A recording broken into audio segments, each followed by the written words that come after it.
सुबह का समय था। गांव का चौराहा लोगों की चहल पहल से भरा हुआ था। हवा में गर्मागर्म छोले भटूरों की खुशबू फैली हुई थी। चौराहे पर आमने सामने दो छोले भटूरों के ठेले लगे थे। एक तरफ सोनू के ठेला पर ग्राहकों की लंबी भीड़ लगी थी, वहीं दूसरी तरफ रवि के ठेले पर सन्नाटा पसरा था। सोनू भैया, एक प्लेट छोले भटूरे लगा दीजिए। मेरे लिए भी एक प्लेट छोले भटूरे लगा दो और एक्स्ट्रा अचार भी देना। आज कुछ भी नहीं बचा है। छोले भी खत्म हो चुके हैं और भटूरों का आटा भी। कल थोड़े ज्यादा छोले और आटा लेकर आऊंगा। अच्छा चलो, कोई बात नहीं, कहीं और खा लेंगे छोले भटूरे। सोनू की ठेले से दोनों ग्राहक वापस जाने लगते हैं। तभी रवि उन्हें आवाज लगाकर कहता है, अरे भैया, छोले भटूरे तो मेरे पास भी हैं। अगर सोनूनाथ भैया के छोले भटूरे खत्म हो गए हैं तो क्या मैं आपको गर्मागर्म छोले भटूरे दे दूं? मेरे पास मिर्च और गाजर का अचार भी है। नहीं, तुम्हारे छोले भटूरे में वह बात नहीं जो सोनू के छोले भटूरों में है। एक बार खाकर तो देखिए, आज मैंने मसाला अलग डाला है। नहीं नहीं, तुम्हारे छोले भटूरों में स्वाद नहीं है। ऐसा बोलकर ग्राहक वहां से चले जाते हैं। रवि उदास हो जाता है। तभी पास से गुजरता एक पुराना ग्राहक सोनू से बात करता है। सोनू भैया, वो रवि काफी दिनों से ठेला लगा रहा है, लेकिन ग्राहक नहीं दिख रहे। अरे भाई, पहले ये खेतों में काम करता था। सिर्फ 2-3 महीने पहले ही रे लगाना शुरू किया है। ना हाथ में पकाव है, ना मसाले की समझ। खेती छोड़कर सोच लिया छोले भटूरे बेच लेगा। यही कोई एक दिन का काम थोड़ी है। सालों की प्रैक्टिस से आता है ये सब। हाँ, सही कह रहे हो, बेचारा कोशिश तो कर रहा है। रवि उन दोनों की सारी बातें सुन लेता है। सच ही तो कह रहे हैं। अगर इसी तरह ग्राहक जाते रहे तो मुझे घाटा ही होता रहेगा, और अगर ऐसे ही घाटा होता रहा तो मैं अपना गुजारा कैसे करूंगा? अरे रवि, क्या सोच रहे हो? तुम्हारे बस की बात नहीं है छोले भटूरे बेचना। पहले भी समझाया था, दोबारा समझा रहा हूं। तुम्हें छोले भटूरे नहीं बेचने चाहिए। जाओ कोई और काम धंधा ढूंढो। गांव में क्या काम करूं? छोले भटूरे बेचकर पहले इतना मिल जाया करता था कि खर्चा निकल जाता था और 2 वक्त का पेट भरकर खाना खा लेता था। लेकिन अब तो दिन पर दिन घाटा ही होता जा रहा है। लगता है कोई और काम ढूंढना ही पड़ेगा। अब रवि को भी लगने लगा था कि उसे छोले भटूरों की रेडी नहीं लगानी चाहिए, क्योंकि तरक्की तो बहुत दूर की बात, उसमें तो उसे घाटा हो रहा है। ऐसे ही आज का दिन गुजर गया। अगले दिन रवि अपने छोले भटूरे अच्छे बनाने के लिए हर मुमकिन कोशिश कर रहा था। जब छोले बनकर तैयार हो जाते हैं तो वह उन्हें अच्छे से साफ सुथरे ढंग से अपनी रे पर रखता है। उम्मीद और विश्वास के साथ चौराहे पर जाने के लिए निकल पड़ता है, जहां पहले से ही सोनू ग्राहकों को छोले भटूरे बेच रहा था।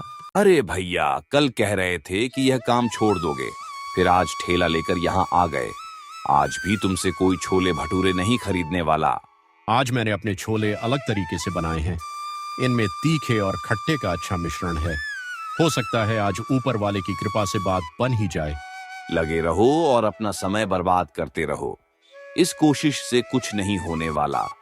ग्राहक मेरे पास आते थे और हमेशा आते रहेंगे, क्योंकि गांव के लोगों को तो सोनू के छोले भटूरे ही पसंद है, क्योंकि दूसरा मेरे जैसे छोले भटूरे बना ही नहीं सकता। सोनू की बातें सुनकर रवि मुस्कुरा देता है, क्योंकि सोनू की बातों में घमंड साफ झलक रहा था। सोनू भैया, अच्छी बात है कि गांव के लोग आपके छोले भटूरे पसंद कर रहे हैं, लेकिन थोड़ा संभल कर चलिए, क्योंकि घमंड अच्छे अच्छे इंसान को तोड़ देता है। रवि, तुम्हारे चेहरे पर जलन साफ नजर आ रही है। अच्छा, मेरे पास तुमसे बात करने का समय नहीं है। मुझे ग्राहकों को देखना है। तुम तो खाली हो, मैं नहीं। सोनू रवि से ऐसा कहकर ग्राहकों को प्लेट बनाकर देने लगता है। रवि चुपचाप अपनी रे के पास खड़ा ग्राहकों का इंतजार कर रहा था। कुछ देर बाद एक बूढ़ी अम्मा सोनू के ठेले पर आती हैं। बेटा, बहुत भूख लगी है, कुछ खाने को मिल सकता है क्या? हाँ हाँ, क्यों नहीं, बताइए कितने भटूरे चाहिए? 1 प्लेट या 2 प्लेट? बेटा, मेरे पास खाने के लिए पैसे नहीं हैं। क्या तुम मुझे मुफ्त में खिला सकते हो? अरे अजीब बात करती हो। भला मैं तुम्हें मुफ्त में छोले भटूरे क्यों खिलाऊंगा? अगर पैसे नहीं है तो मेरा समय क्यों बर्बाद करती हो? यहाँ से जाओ। सोनू उस बूढ़ी अम्मा को कुछ भी खाने को नहीं देता। वह चुपचाप वहां से जाने लगती है। रवि यह सब देख रहा था। तभी रवि उन्हें रोक कर कहता है, अरे अम्मा जी, कहाँ जा रही हैं? आ जाइए और पेट भरकर छोले भटूरे खाइए।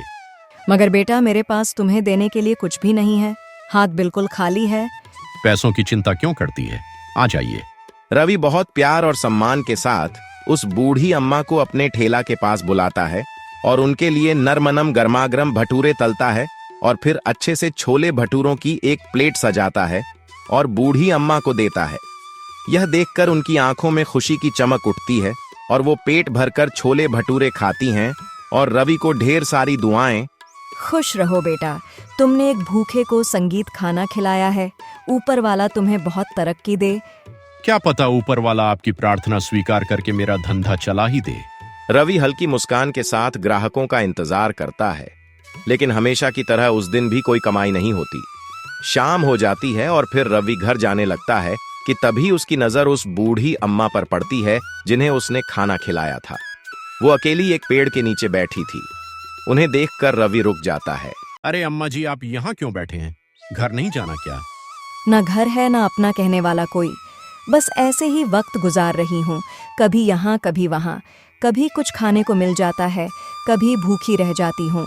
बूढ़ी अम्मा की आंखों में आंसू देखकर रवि का दिल पिघल जाता है। वो भी अकेला था, उसका भी अपना कहने वाला कोई नहीं था।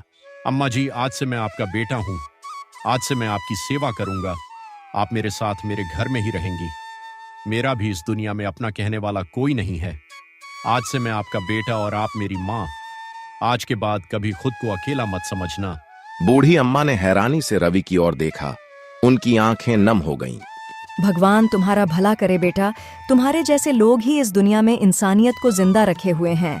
रवि मुस्कुराया और अपने घर की ओर चल पड़ा। कुछ ही देर में दोनों रवि के घर पहुंचे। अम्मा जी, घर छोटा है लेकिन आप इसे अपना ही घर समझिए। रात को खाना खाने के बाद रवि चुपचाप बैठा था। उसके चेहरे पर चिंता साफ दिखाई दे रही थी। बूढ़ी अम्मा ने उसकी उदासी भांप ली। क्या बात है बेटा, मन इतना परेशान क्यों है? रवि ने गहरी सांस ली। अम्मा जी, आप तो भूखी थीं इसलिए पूरी प्लेट चाप से खा गई, वरना लोगों को मेरे छोले भटूरे पसंद नहीं आते, एक निवाला भी नहीं खाते। कोशिश करता हूँ लेकिन हाथ में वह स्वाद नहीं आ रहा जो लोगों के दिल को छू जाए। बेटा तुमने ठीक कहा, तुम्हारी मेहनत में कोई कमी नहीं है, लेकिन तुम्हारे छोले भटूरा में वो स्वाद नहीं जो किसी ग्राहक को दोबारा तुम्हारी रे तक खींच लाए। यही तो मेरी सबसे बड़ी परेशानी है। मैं रोज कुछ नया करने की कोशिश करता हूँ, लेकिन हर बार स्वाद और बिगड़ जाता है। बहुत घाटा हो रहा है, समझ नहीं आता ये सब कैसे होगा। खाना सिर्फ मसालों से स्वादिष्ट नहीं बनता बेटा, उसे बनाने वाले की समझ और धैर्य भी उतना ही जरूरी होते हैं। तुम बिना सोचे कभी मिर्च बढ़ा देते हो, कभी टमाटर। खाना बनाने का भी एक नियम होता है। कल मेरे हाथ के बने छोले लेकर जाना। अम्मा जी, क्या आप छोले बनाएंगी? एक बेटे के लिए इतना तो कर ही सकती हूँ। अच्छा अब तुम सो जाओ, छोले बनाने की जिम्मेदारी मेरी। अगले दिन सूरज निकलने से पहले ही बूढ़ी अम्मा उठ गई। उन्होंने सबसे पहले चूल्हा जलाया, फिर भिगोए हुए चन्नों को बड़े धैर्य से उबालने रख दिया। रवि बड़े ध्यान से सब देख रहा था। छोले पूरी तरह से तैयार हो जाते हैं। रवि खुशी खुशी रे लेकर चौराहे पर पहुंचता है। हमेशा की तरह सोनू पहले से ही अपनी ठेला लगाए बैठा था। रवि की थैले से उड़ती खुशबू देखकर वो हैरान रह गया। अरे आज इसके ठेले से इतनी अच्छी खुशबू कैसे आ रही है? रवि चुपचाप हमेशा की तरह ग्राहकों का इंतजार कर रहा था। छोलों की खुशबू हवा में चारों तरफ फैली हुई थी। तभी एक ग्राहक रवि के ठेले पर आता है। भाई, एक प्लेट छोले भटूरे देना। रवि ने मुस्कुराकर गर्मागर्म भटूरे तले और प्यार से प्लेट सजाकर दे दी। ग्राहक ने पहला निवाला खाया। इस बार उसने थोका नहीं, बल्कि उसकी आंखें चमक उठीं। अरे वाह, क्या स्वाद है! इतने बढ़िया छोले भटूरे तो मैंने कई दिनों बाद खाए हैं। उसने तुरंत दूसरी प्लेट भी पैक करा ली। यह देखकर आसपास खड़े लोग भी रवि के ठेले पर आने लगे। मेरे लिए भी एक प्लेट। तुम्हारे छोले भटूरों से बहुत अच्छी खुशबू आ रही है, मैं खुद को रोक ही नहीं पा रहा। रवि अपनी रे की तरफ बढ़ते ग्राहकों को देखकर खुश होता है और वह जल्दी जल्दी ग्राहकों को प्लेट सजा सजा कर देता है। देखते ही देखते रवि के ठेले पर भीड़ लग गई। उधर सोनू की रे पर पहली जैसी भीड़ नहीं रही। सोनू यह सब देख रहा था। उसके चेहरे का घमंड धीरे धीरे उतरने लगा। शाम तक रवि के सारे छोले भटूरे बिक गए। उसकी आंखों में खुशी के आंसू आ गए। घर जाकर वह बूढ़ी अम्मा से कहता है, अम्मा जी, आज पहली बार मेरा पूरा ठेले खाली हो गया। बेटा, मेहनत जब सही तरीके से की जाती है तब उसका फल जरूर मिलता है। अम्मा जी, यह सब कुछ आपकी वजह से ही मुमकिन हो पाया है। आपके बने छोले गांव के लोगों को बहुत स्वादिष्ट लगे। कल को ज्यादा छोले और भटूरों का आटा लेकर जाना होगा, तभी सभी ग्राहक अच्छे से खा सकते हैं। ठीक है बेटा, बस अब ऐसे ही मेहनत और ईमानदारी से काम करते रहना। ऊपर वाला तुम्हें सफलता जरूर देगा। आज रवि बहुत खुश था। अब उसके अंदर आत्मविश्वास आ चुका था कि वह छोले भटूरे बेचकर अपनी जिंदगी संवार सकता है, और साथ में बूढ़ी माँ की भी। इसी तरह बूढ़ी अम्मा अपने हाथों से प्यार से छोले बनाकर देती और रवि चौराहे पर जाकर उन्हें विश्वास के साथ बेचता। अब रवि के ग्राहक बढ़ने लगे थे और लोग उसके छोले भटूरों की तारीफ करने लगे थे, जिस वजह से सोनू के ग्राहक कम होने लगे थे। अरे नंदू, कहाँ जा रहे हो? हमेशा तो तुम मुझसे ही छोले भटूरे खरीदते हो, आज रवि के पास क्यों जा रहे हो? सोनू भैया ग्राहक वहीं जाएगा जहां स्वाद अच्छा मिलेगा। अब देखो इसकी कैसी लॉटरी निकल आई।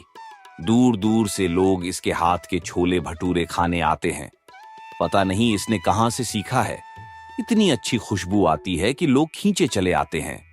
अगर ऐसे ही चलता रहा तो ये तो बहुत तरक्की कर लेगा और मैं वहीं का वहीं रह जाऊंगा। रवि के बढ़ते ग्राहक देखकर सोनू को बहुत जलन हो रही थी। सोनू का उतरा हुआ चेहरा देखकर रवि उसके पास जाता है और उसे हिम्मत देता है। सोनू भैया, उदास क्यों होते हो?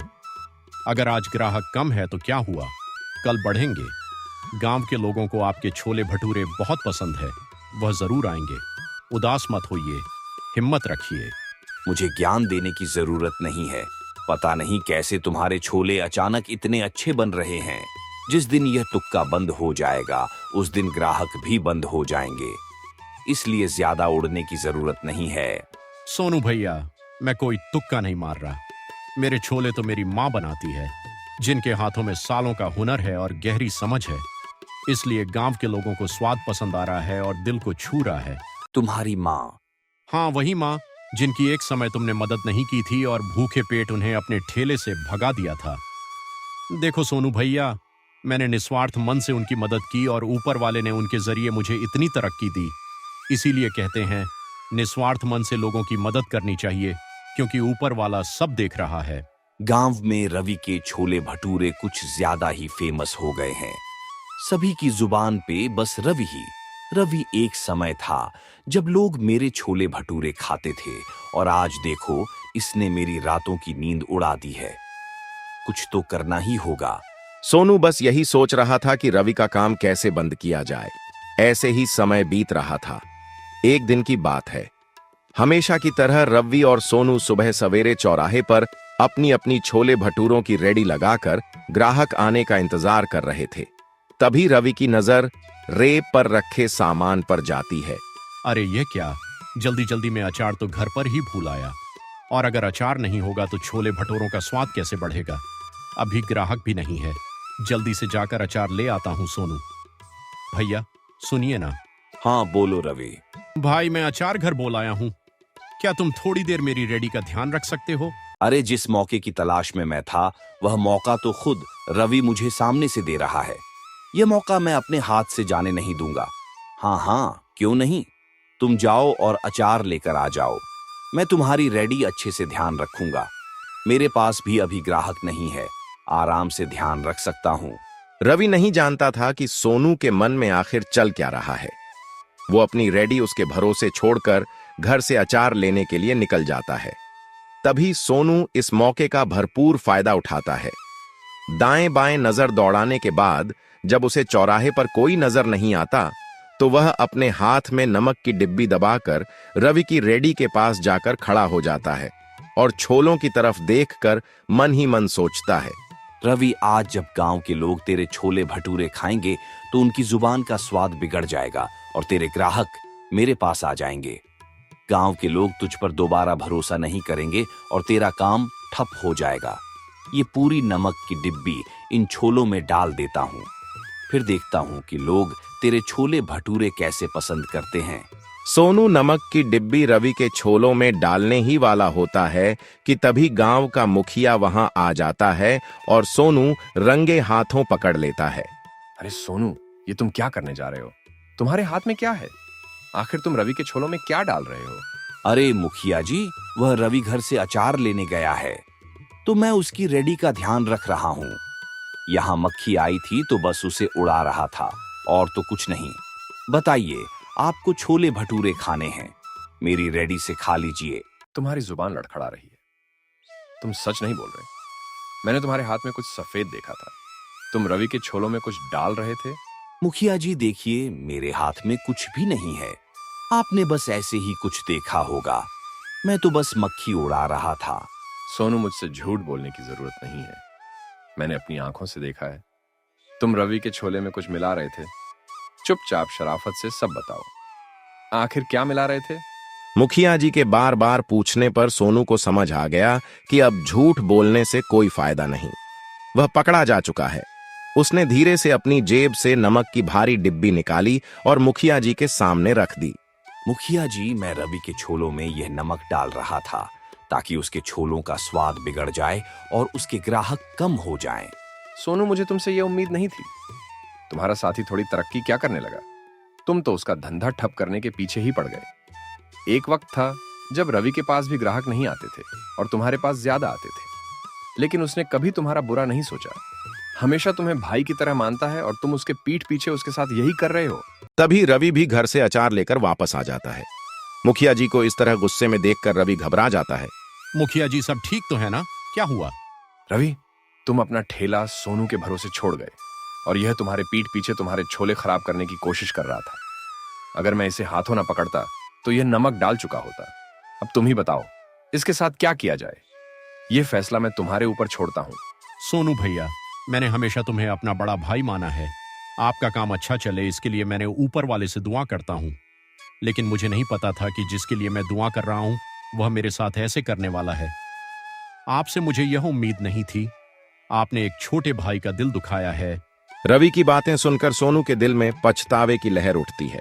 रवि, तुम दिल से मुझे अपना भाई मानते थे, हमेशा मुझे सही सलाह देते थे, लेकिन मैं तुम्हारे इस प्यार को समझ ही नहीं पाया। तुम मेरे काम के लिए भी दुआ करते थे और मैं तुम्हारे साथ ये सब कर रहा था। रवि, मुझे माफ कर दो। आज के बाद इस बड़े भाई से कोई ऐसी गलती नहीं होगी। मुझे माफ कर दो। सोनू भैया, इंसान को जब अपनी गलती समझ आ जाए और उस पर सच्चा पछतावा हो तो उसे माफ कर देना चाहिए। मैंने आपको माफ किया। अब दिल लगाकर मेहनत कीजिए, आपको अपनी मेहनत का फल जरूर मिलेगा। निराश मत होइए। ठीक है, रवि माफ कर दिया तो इस बात को मैं यहीं खत्म करता हूं। दोबारा ऐसा मत करना सोनू। दोनों साथी की तरह मिलकर काम करो। इस गांव का ही नाम रोशन होगा। और रवि, बड़ी भूख लगी है, जल्दी से एक प्लेट चटपटे छोले भटूरे लगा दो। सोनू को अब समझ आ चुका था कि सच्ची सफलता ईमानदारी और मेहनत में ही है। वह हल्की मुस्कान के साथ अपनी रेडी पर लौट गया। अब उसके मन में रवि के लिए कोई दुर्भावना नहीं थी। वह भी उसे सच्चे दिल से अपना छोटा भाई मानने लगा था और दोनों साथ मिलकर चौराहे पर अपनी अपनी रेडी चलाने लगे। गांव वाले खुशी खुशी कभी रवि के छोले भटूरे तो कभी सोनू के छोले भटूरे का आनंद लेने लगे।